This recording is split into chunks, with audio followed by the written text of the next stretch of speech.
Welcome to my YouTube family. आप सबका स्वागत करती हूँ हमारे यूट्यूब चैनल सोनिया मेहरा में। आज हम बात करते हैं कि कौन सी वो 7 बातें हैं जो हमें सामने से नहीं करनी चाहिए या किसी भी इंसान से डायरेक्टली वो बातें नहीं करनी चाहिए, क्योंकि जाने अनजाने में हम किसी का इन बातों से पूछकर या कहकर दिल दुखा देते हैं, या ये बातें सामने वाले को इतनी चुभ जाती हैं कि हमारे रिश्ते में दरार आ जाती है या सामने वाला इंसान हमसे नफरत करने लगता है। तो हमें इन बातों का ज़रूर से ज़रूर ध्यान रखना चाहिए कि हमें ये बातें सामने वाले से नहीं करनी है या किसी से भी ये बातें कभी नहीं करनी है। इसलिए ये बातें हमें जानना भी ज़रूरी है कि वो कौन कौन सी बातें हैं जो हमें सामने वाले से नहीं करनी है। तो आइए चलते हैं, जानते हैं उन बातों को कि वो कौन सी बातें हैं जो हमें सामने वाले इंसान से डायरेक्टली नहीं करनी है। नंबर 1, अगर कोई भी लड़का लड़की कोई भी इंसान किसी भी चीज़ में या किसी भी शिक्षा में या कहीं भी कोई पेपर में या कहीं पर भी फेल हुआ है, अगर हम उससे मिलने गए हैं या हमें पता चला है वो अचानक से हमें वो इंसान मिला है, तो हमें डायरेक्टली उसे ये नहीं कहना कि तुम तुम फेल हो गए या तुम इस चीज़ में रह गए या कैसे रह गए या तुम पास नहीं हो पाए। तो ये चीज़ें उस इंसान को बहुत चुभ जाती हैं, बल्कि हमें डायरेक्टली उस इंसान से ये ना पूछकर ये कहना है कि कोई बात नहीं, आज पास नहीं हुए तो कोशिश करते रहिए, आगे आप सफल ज़रूर होंगे। तो हमें उस इंसान को डायरेक्टली ये ना कहते हुए उसे मोटिवेशन करना है। हमें उसे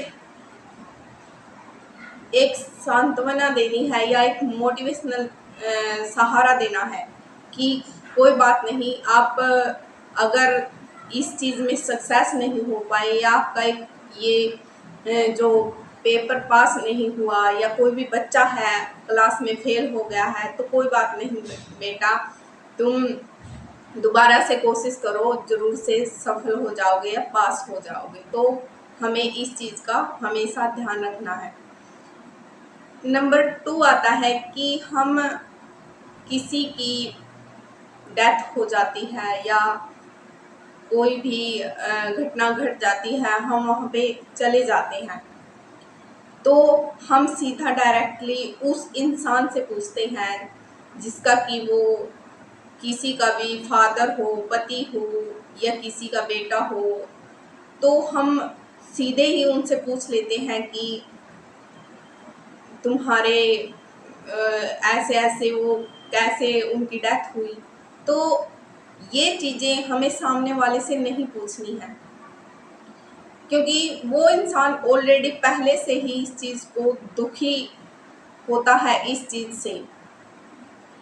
और हम जब सामने से उस इंसान से जाकर ये पूछते हैं कि तुम्हारे इस इंसान की डेथ कैसे हुई, तो उसे कहीं ना कहीं बताते बताते बताते बताते और दुख होने लगता है। तो हमें डायरेक्टली उस इंसान से ये ना पूछकर, और भी वहाँ पर और रिश्तेदार आते हैं और भी घर वाले होते हैं, तो उन सब से हम ये पूछ सकते हैं कि ये घटना कैसे घटी। तो इस चीज़ का भी थोड़ा सा हमें ध्यान रखना होगा कि अगर हम किसी भी अनहोनी डेथ या कहीं पे भी ऐसी स्थिति में जा रहे हैं, तो जो इंसान उसका सगा है, उसका जो उसे बहुत तकलीफ़ है उसके लिए, तो उस इंसान से ना पूछकर अगर कोई भी वहाँ पे रिश्तेदार आया है या उसका कोई भी पड़ोसी है, तो उससे जानने की कोशिश करें कि इनकी डेथ कैसे हुई।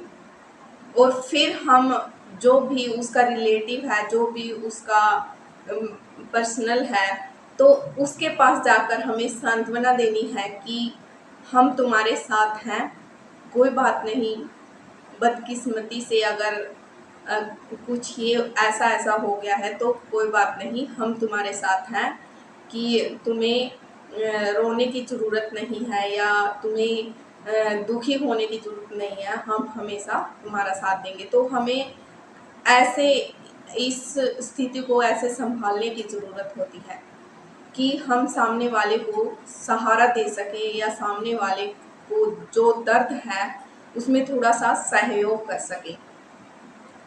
अब नंबर 3 आता है, किसी भी इंसान की कई औलाद होती हैं, कई बच्चे होते हैं, तो हम अचानक से बोल देते हैं ओ इतने बच्चे। तो ये उसका पर्सनल मैटर होता है या उसे पता होता है कि मेरे लिए क्या सही है क्या गलत है। तो हमें कभी भी किसी भी इंसान को ये नहीं बोलना चाहिए कि आज की आज के ज़माने में इतने बच्चे ठीक नहीं हैं या तुम्हारे इतने बच्चे हैं, ओ तुमने इतने बच्चे क्यों पैदा किए। तो ये कहीं ना कहीं इंसान को ये बातें चुभ जाती हैं। तो उसे भी पता है कि उसकी स्थिति क्या है और उसने उसने वो बच्चे क्यों किए हैं या उसका परिवार कैसा है, तो वो उसका पर्सनल मैटर होता है। तो हमें कोई हक नहीं होता किसी भी इंसान के पर्सनल मैटर में घुसने का या उसे ऐसे बोलने का। तो हमें किसी भी इंसान से ये नहीं बोलना चाहिए।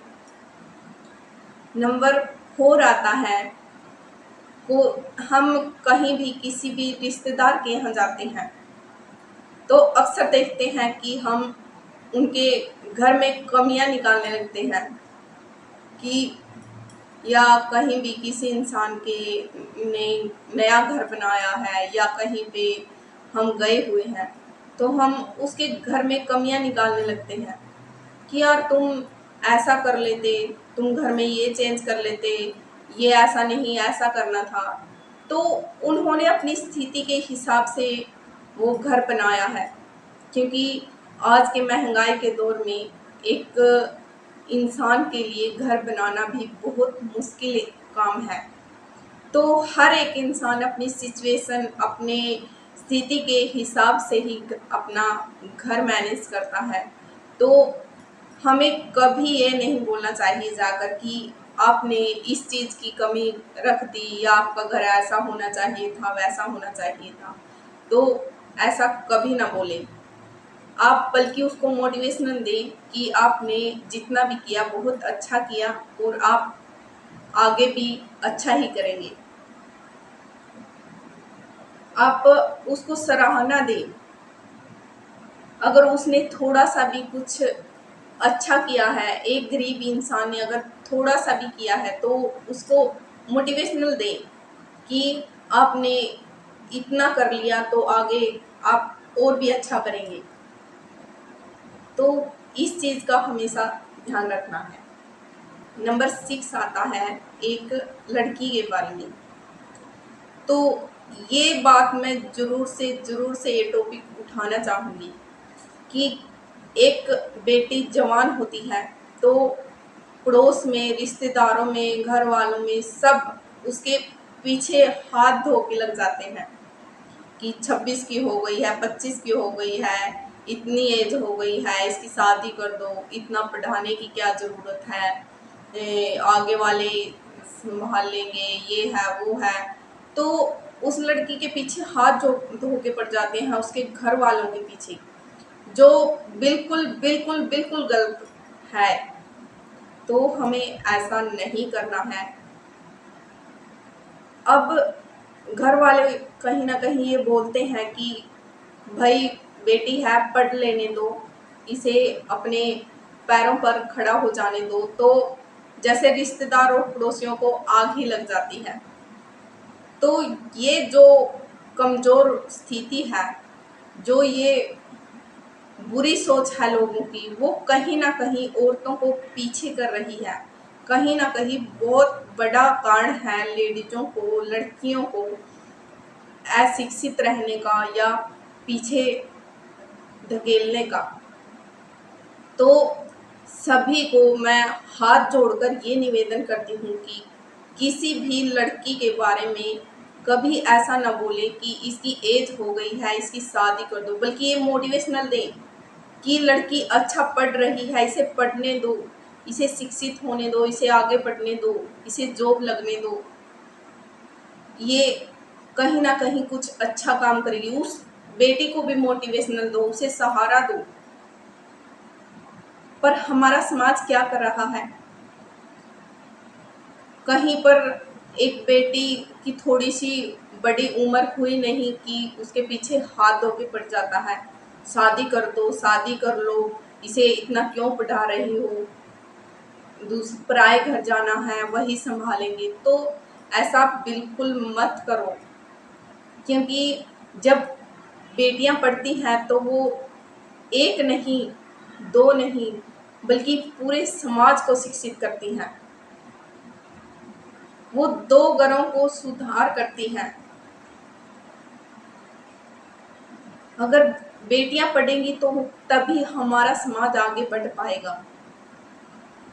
तो इस बेकार सोच को एक तरफ रखकर हमारे आसपास जितनी भी बेटियां हैं उनको सहयोग दीजिए कि वो आगे बढ़ सके, शिक्षित हो सके, और उसके माता पिता को भी सहयोग दीजिए कि आप अपनी बेटी को शिक्षित कीजिए, आगे बढ़ाइए, उसको जॉब पे लगने दीजिए, उसे इतना शिक्षित कीजिए। तो हमें कभी ऐसा नहीं बोलना है कि आपकी बेटी शादी के लायक हो गई है, इसे की शादी कर दो या इसे बढ़ाने की क्या ज़रूरत है। तो इस चीज़ को बिल्कुल ही छोड़ देना चाहिए, कभी हमें इस चीज़ को नहीं करना चाहिए। आई होप कि मेरी ये वीडियो बहुत पसंद आई होगी, तो वीडियो को लाइक करें, कमेंट करें और हमारे चैनल को सब्सक्राइब ज़रूर कर लें। धन्यवाद।